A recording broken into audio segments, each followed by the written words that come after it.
महाभारत के विशालकाय युद्ध में जब भीम की गदा ने दुर्योधन की जंघा को तोड़ दिया और विदीर्ण होता हुआ शरीर दुर्योधन का लटपटाता हुआ कौरवों की सेना मारी गई और सब कौरव मारे गए, तो खून से लथपथ दुर्योधन गिर पड़ा। रात हो गई, आंखों से आंसू बह रहे। शेर सियार यत्र तत्र दुर्योधन के आने लगे। दुर्योधन रो रहा है। अति का अंत हुआ है। अति का अंत इसलिए हुआ कि अगर वो पांडवों को 5 गांव भी दुर्योधन दे देता तो ये हाल नहीं होता। पर कौरवों को लगता था, दुर्योधन को लगता था कि हमारे साथ विशालकाय सेना है, कोई हमारा बाल बांका नहीं कर सकता। मेरे पागलो, एक बात बहुत पते की तुम ध्यान रखना, भीड़ किसके पास है ये महत्वपूर्ण नहीं है, गोविंद किसके पास है ये बहुत महत्वपूर्ण है। क्योंकि विजय भीड़ की नहीं होती है, विजय तो गोविंद की होती है।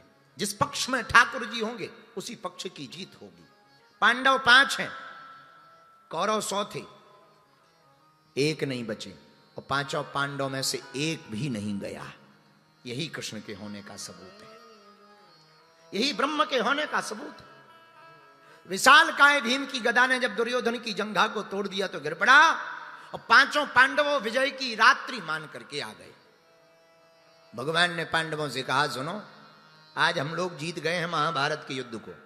एक काम करो, आज विजय की रात है, आज सोना नहीं चाहिए, आज जीत का जश्न होना चाहिए, उत्साह होना चाहिए, उल्लास से भरे रहना चाहिए। चलो आज की रात कहीं चल करके रात भर उत्सव मनाते हैं। 5 पांडव तो चले गए। देखो, भगवान के प्रत्येक कार्य में कोई ना कोई रहस्य छिपा रहता। तो 5 पांडव तो चले गए, पर जहां 5 पांडव सोते थे उस जगह पर 5 पांडवों के पांडु पुत्र सो गए। इधर सायंकाल हुई, अस्तुत्थामा लुकता छिपता हुआ दुर्योधन के पास पहुंचा। हे मित्र, हमने तेरा नमक खाया है, हमने तेरी विशालकाय वैभव को देखा, साम्राज्य को देखा, क्या साम्राज्य था। पर आज हमें बड़ा दुख है कि तुम्हारे सब भाई मारे गए, तू भी घायल हो गया।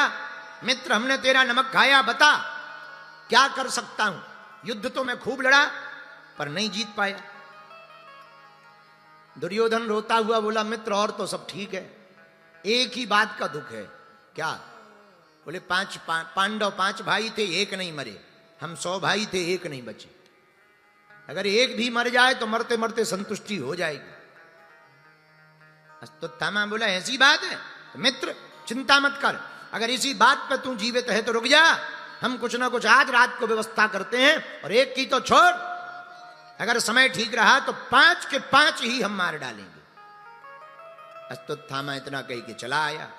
दुर्योधन को लगा शायद कुछ करेगा, इसने किया भी, पर विचार किया कि पांडवों से सामने लड़ना तो बड़ा मुश्किल है, जीत पाना कठिन है, क्योंकि कृष्ण साथ में, कैसे जीता जाए।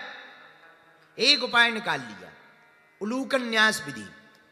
ये उलूकन्यास विधि क्या है? उलूकन्यास विधि का हमला कहते हैं, रात के समय पूरे पेड़ के ऊपर कौवा सो रहे होते हैं और रात को कौओं को दिखाई नहीं देता पर उल्लू को दिखाई देता है। तो उल्लू क्या करता है, सोए हुए कौओं पर हमला कर देता, कौवा मारे जाते और उल्लू को लगता हम बलवान हैं, बल्कि उल्लू बलवान नहीं है, रात को कौओं को दिखता नहीं है, इसलिए ये जीत जाता है। यही अस्तुत्थामा ने विधि करने का प्रयोग किया, सोए हुए शत्रुओं पर हमला करेंगे। पांडव तो थे नहीं, पांडु पुत्र 5 लेटे हुए थे, और रात्रि काल में अस्तुत्थामा ने जाकर के पांडु पुत्र जो पांडवों की तरह ही दिखने वाले थे, उन 5 पांडव पुत्रों के सिर को काट दिया, मार डाला, और 5 की सिर की खोपड़ी को बालों को पकड़कर लेकर के आए। जैसे ही लेकर के आए और दुर्योधन के पास जाकर बोले, अरे मित्र, तुम कह रहे थे कि एक पांडव मर जाए तो संतुष्टि हो जाएगी, देख हम 5 पांडवों को मार करके ले आए। तो पहले तो दुर्योधन बड़ा मुस्कुराया, बहुत बढ़िया बहुत बढ़िया, नजदीक ला, उठ तो पा नहीं रहा था, जंघा टूटी थी, बहुत बढ़िया, ला ला।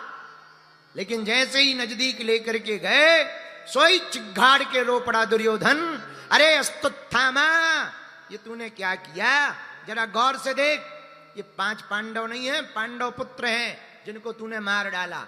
अरे इन बच्चों ने क्या बिगाड़ा था, इनको मारकर तो तूने अब हमारे वंश में पानी देने वाला भी नहीं छोड़ा, भाग यहां से। और इतना कह के दुर्योधन मर गया। दुर्योधन तो मर गया, पर अश्वत्थामा को जब पता लगा कि पांडव जीवित हैं, जिंदा नहीं छोड़ेंगे, सोई रात को ही दौड़ लगाई, भागा अश्वत्थामा। इधर प्रातः काल हुई, जब बहुत देर हो गई बालक नहीं जागे, तो द्रौपदी जी ने सोचा जरा देख लिया जाए कि बालक जागे क्यों नहीं है। और जहां समर के महाभारत के समर के एक कोने में, कोण पर 5 बाल पांडवों के लेटने का स्थान था, जहां पांडुपुत्र लेटे हुए थे, द्रौपदी वहीं गई और जैसे ही गई सोई देख करके रो पड़ी। मारो दी 10 जननी, आंखों में आंसू भर के चिघाड़ कर रोने लगी। तो पांडव विजय यात्रा करके और विजय के रात्रि का उल्लास मनाकर, उत्सव मनाकर वापस आ चुके थे। भागे भागे पांडव आए, देवी जी क्या हुआ, क्यों रो रही हो? अरे महाराज देखो तो किसी ने हमारे 5 पुत्रों को मार डाला। और आंखों में आंसू भर करके रोने लगे। माता शिशु नाम निधिनम सुतानाम,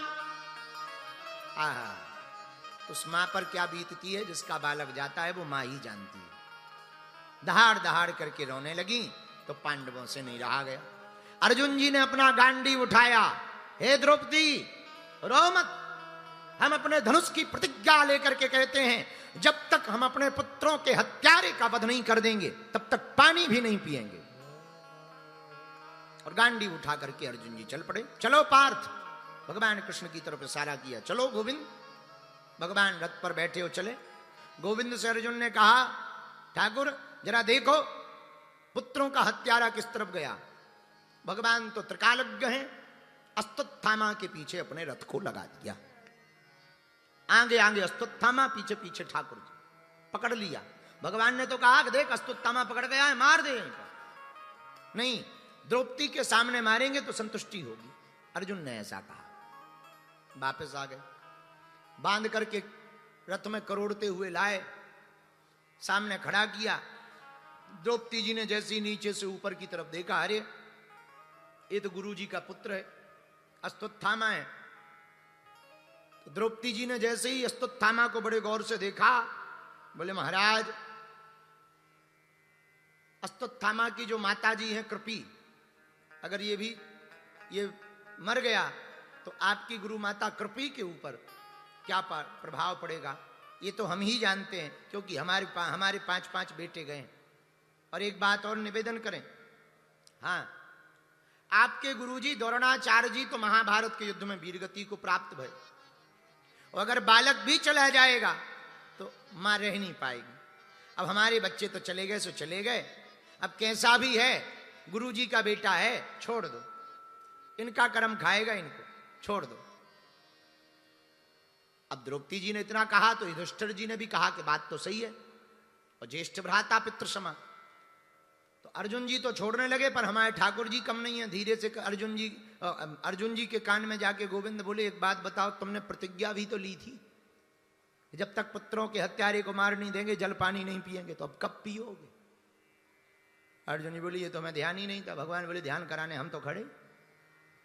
अब भगवान से ही अर्जुन जी बोले, अब तुम बताओ, एक तरफ बड़े भैया कह रहे हैं कि मत मारो, दूसरी तरफ हमारी प्रतिज्ञा है, हम क्या करें? भगवान बोले, हमें क्या लेना देना, प्रतिज्ञा तुम्हारी है, बड़े भैया तुम्हारे हैं, तुम निपटो। अरे नहीं, आप हमारे ठाकुर जी हो, सलाह दो, करें क्या? देखो भैया, हम तो शास्त्र की बात बोलेंगे। अर्जुन जी बोले, शास्त्र की ही बोल दो, वही सुन ले। भगवान बोले, सुनो अर्जुन, ब्रह्म बंधुर्न हंतव्या आतताई वधारणा, ब्राह्मण को मारना नहीं चाहिए, पर अत्याचारी को छोड़ना नहीं चाहिए। एक लाइन की बात। अर्जुन जी दोनों हाथ जोड़ के बोले, जय हो जय हो जय हो। जब भी पूछो टेढ़ा ही बोलते हो, आज तक सीधा नहीं बोले। एक तरफ कह रहे हो कि ब्राह्मण को मारना नहीं चाहिए, और दूसरी तरफ कह रहे हो अत्याचारी को छोड़ना नहीं चाहिए। अब हमें ये बताओ, मारना है कि छोड़ना है? भगवान बोले हमने तो देखो भाई शास्त्र की बात बता दी, ये निर्णय तुम लो। सोई अर्जुन जी हाथ जोड़ के बोले ये कोई निर्णय है कि जलेबी जैसा फंसाना? ये कोई निर्णय थोड़ी है, उल्टी हमारी गुत्थी और उलझा दी है सुलझाने की जगह। पर सुनो महाराज, हम भी तुम्हारे ही चेला हैं, गीता का ज्ञान हम नहीं लिया है, हम भी कोई साधारण नहीं। आपने गीता में कहा है माननीय व्यक्ति का वध करना नहीं चाहिए, माननीय व्यक्ति का अपमान करना ही मृत्यु के समान होता है। सोई जो है अस्तुत्थामा के मस्तक से मणि निकाल ली और समर से धक्का दे करके निकाल दी।